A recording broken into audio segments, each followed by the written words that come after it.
వ్రతస్నానము తిరుప్పావై వైశిష్ట్యం. మానవుని జాత్యహంకారములకు అజ్ఞానమునకు విసిగిన మాధవుడు మంచిని మానవతను నేర్పడానికి అవతరించి తన మందిరంలో నిదురించినాడు. అజ్ఞానులైన బిడ్డలను కాపాడు బాధ్యత తండ్రివైన నీదని, నీ దయతో వారిని క్షమించి ఆదరించవలెనని, సన్మార్గము చూపుట పెద్దల వంతని, క్షమించి కాపాడవలెనని, వారిని మరచి విడుచుట తగదని మాధవుని మేల్కొల్పి లెమ్మని వేగ కావగ రమ్మని కర్తవ్యబోధన చేసిన దివ్య చరిత శ్రీ ఆండాళ్. శ్రీ విల్లుపుత్తూరులోని భక్తాగ్రగణ్యుడైన విష్ణుచిత్తునికి అయోనిజగా లభించిన భగవత్ మాలికయే శ్రీ గోదాదేవి. విష్ణుచిత్తులు ప్రతిరోజు సుగంధ సుమనోహర పుష్పాలను మాలికగా చేసి భగవానునికి అర్పణ చేసేవారు. తండ్రికి తెలియకుండా ఆ మాలికను తాను ధరించి స్వామికి తాను తగుదునా అని తరచి చూసుకునేది.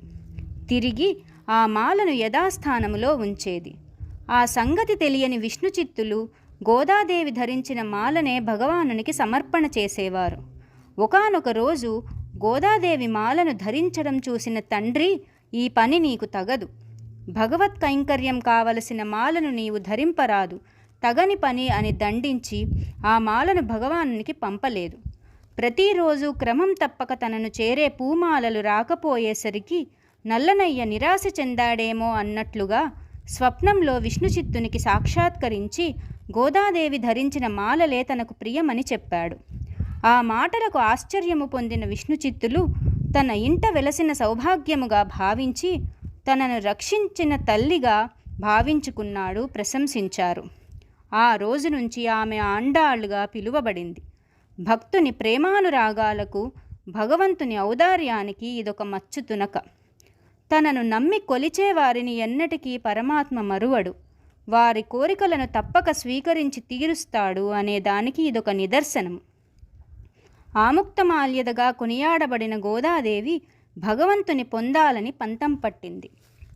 నిరంతరం భగవంతునితో అనుసంధానమే ఊపిరిగా భావిస్తూ భగవంతుని పొందాలనే తపనతో పంతం పట్టి వ్రేపల్లెలోని గోపికలు శ్రీకృష్ణుని పొందుటకు చేసిన కాత్యాయని వ్రతాన్ని అనుకరిస్తూ 30 రోజుల వ్రత దీక్షను స్వీకరించింది. 30 రోజులు రోజుకొక పాటను ఆసువుగా పాడి పూమాలికలతో పాటు పాటల మాలికను కూడా స్వామికి సమర్పించింది. ఆ వ్రత దీక్షతో తన ఊరినే గోకులంగా మార్చుకుంది. తన స్నేహితులను గోపీజనంగా భావించుకుంది. నల్లనయ్య నివాస మందిరంగా రంగనాథ మందిరాన్ని మలచుకుంది. తాను గోపెమ్మగా మారి అకుంఠిత దీక్షతో శ్రీకృష్ణుని కొరకు తపించింది. చివరి రోజున శ్రీకృష్ణుడు తన అమృత దృక్కులను సారించి గోదాదేవి అభీష్టము నెరవేరుస్తానని, సకల భోగ భాగ్యాలని ప్రసాదిస్తానన్నాడు. గోపీజన పరివేష్టితుడైన గోపబాలుని చేత గోదాదేవి భోగములను పొందిన రోజే మనం సంక్రాంతి ముందు జరుపుకునే భోగి పండుగ కావడం విశేషం. భగవంతుని పొందాలని ఆమె పాడిన పాటలే తిరుప్పావైగా కొనియాడబడ్డాయి. అవి సర్వ వేదాంతసారమని, సర్వశాస్త్రమయమని, దానిని పాడిన వారు సకల భోగ భాగ్యాలతో తులతూగుతారని గోదాదేవి తన ఆచరణలో తెలియజేసింది.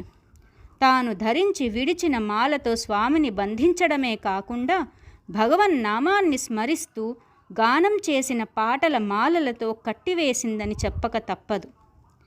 ఆశ్రితుల రక్షణ కొరకు స్వామిని మేలుకొనవలసిందిగా నిర్బంధించిందనే చెప్పాలి. ఆమెకు స్వామి ఎడల గల ప్రేమానురాగాలు, భక్తి శ్రద్ధలు, అకుంఠిత దీక్ష అసామాన్యములుగా భావించవచ్చును. ఆమె బాటలో నడచిన మన జన్మలు సార్థకత పొందగలవు. అలాంటి యోగ్యత కలుగజేయవలసిందిగా శ్రీకృష్ణుని, ఆండాళ్ తల్లిని ప్రార్థిద్దాం. నందగ్రామంలో శ్రీకృష్ణ లీలలు అద్భుతాలు. ఆడపిల్లలు కనిపిస్తే ఏడిపించకుండా ఉండడు. తన మృదు మధుర వేణుగానంతో అందరూ తనతోనే ఉండేటట్లుగా చేసుకొనగలడు. రసైక సృష్టి గావించగలడు.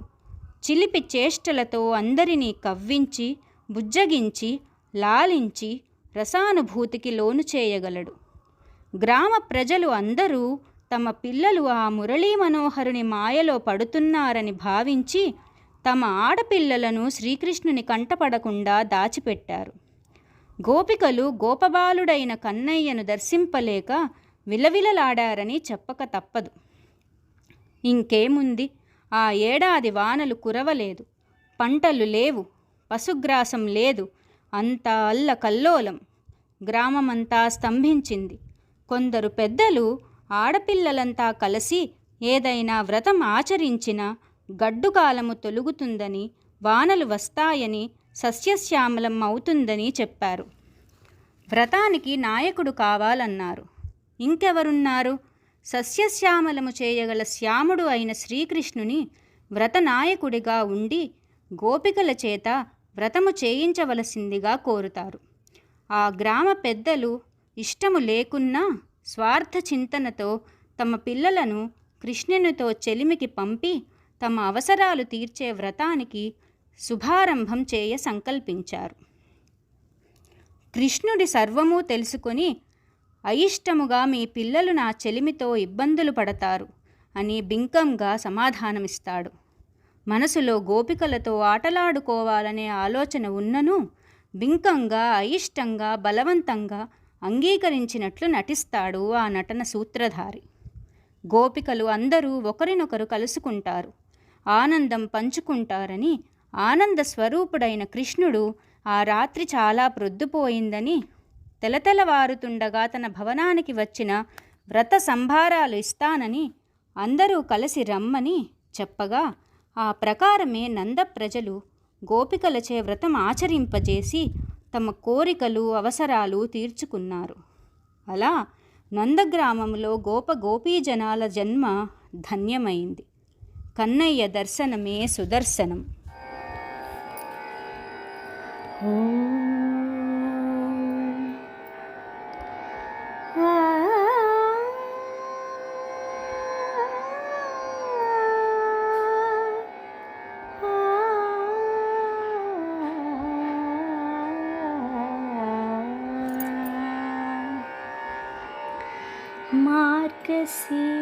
మార్గశీర్షమందు మార్గంబు తెలిసి, మార్గశీర్షమందు మార్గంబు తెలిసి, సిరి సంపదలు గల గొల్ల భామలంతా, మార్గశీర్షమందు మార్గంబు తెలిసి, సిరి సంపదలు గల గొల్ల భామలంతా, హరితోడ బంధంబు పొందదలచి, హరితోడ బంధము పొందదలచి, విరహంబు తీర వ్రత స్నానమాచరించే, విరహంబు తీర వ్రత స్నానమాచరించే.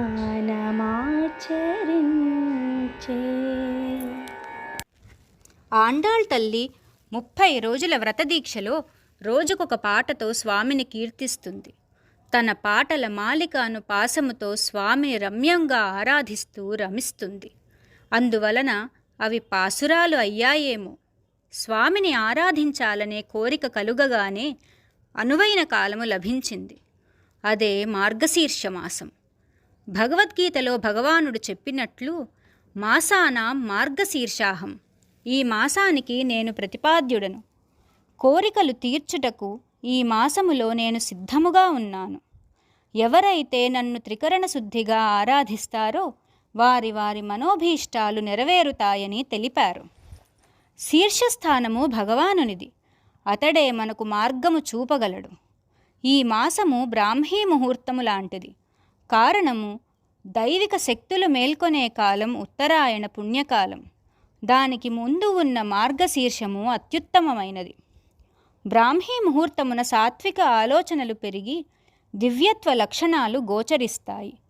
మనలో మేధాశక్తి మేల్కొనాలంటే మార్గశీర్షములో మనకు మార్గము చూపగల భగవానుని మేల్కొల్పాలి. అదే ఆండాళ్ తల్లి మనకు తెలియజేసినది. మాతృగర్భము నుండి వెలువడు బిడ్డ ముందు శీర్షస్థానము వెలువడి బయల్పడును. అనగా శీర్షస్థానములోని పరమాత్మ మార్గము చూపగా జీవాత్మ వెలువడును. అందువలన ఈ మాసములో జీవాత్మ ఎల్లప్పుడూ పరమాత్మనే తలంచవలెను.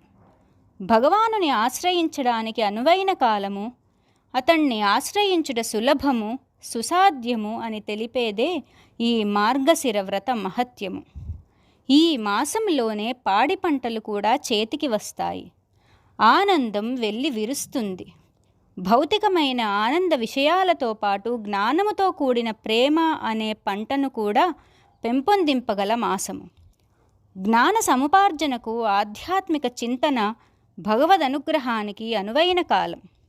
సరైన కాలమున విత్తు నాటిన మొలకెత్తి చెట్టు అగునట్లు జ్ఞానాంకురమును ఈ మాసములో నాటిన జన్మను చరితార్థము చేయగల సుగంధ సుమనోహర పారిజాతమై మనోపుష్పం వికసించి శ్రీకృష్ణ పాద పద్మములకు చేరును. భగవానుని పొందాలనే కోరికయే అత్యుత్తమైన యోగ్యతగా భావించవలెను. భగవత్ సాక్షాత్కారంతో బాగుపడాలనే కోరిక ఒక్కటి చాలు. జీవనము సుగమము కావడానికి అనే యోచన ఉన్న చాలును. అర్హత పొందాలంటే భగవద్ అనుభవ స్నానం ఆచరించవలెనను కోరిక ప్రగాఢంగా కలిగి ఉండాలి. ప్రాపంచిక స్నానం ఆచరించిన బాహ్య సిద్ధిలో మార్పు వచ్చును, కానీ భగవద్ అనుభూతులలో మునిగి స్నానము చేసిన అంతఃకరణ శుద్ధి, బాహ్య శుద్ధి రెంటినీ చేయగలదు. కర్మ, జ్ఞాన, వైరాగ్య, భక్తి సిద్ధులన్నీ భగవానుని మీద ఆధారపడినవే కదా. అలాంటప్పుడు భగవానునే సాధనముగా భావించి సర్వం శ్రీకృష్ణార్పణమస్తు అనుకుని సాధన జీవనము అవలంబించిన వారికి ఇతర సాధనముల పని ఉండదు. కోరికలు తీరవనే బాధ ఉండదు. పురుషార్థ సిద్ధికి తప్పక లభించును. నందవ్రజమున సిరి సంపదలు కలిగిన గొల్లభామలు భగవద్ అనుభూతి అను స్నానం ఆచరించవలెనను కోరిక కలిగి ఉన్నారు.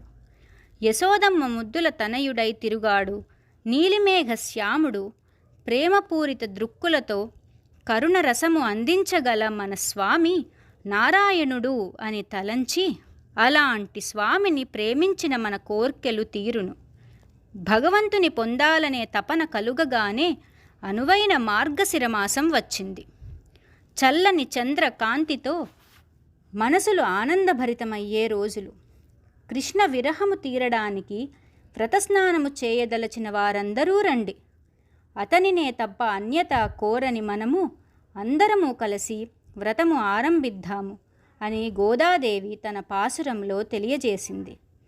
పరమాత్ముని సాధనముగా భావించిన మోక్షసిద్ధికి ఇతర సాధనముల పని ఉండదు.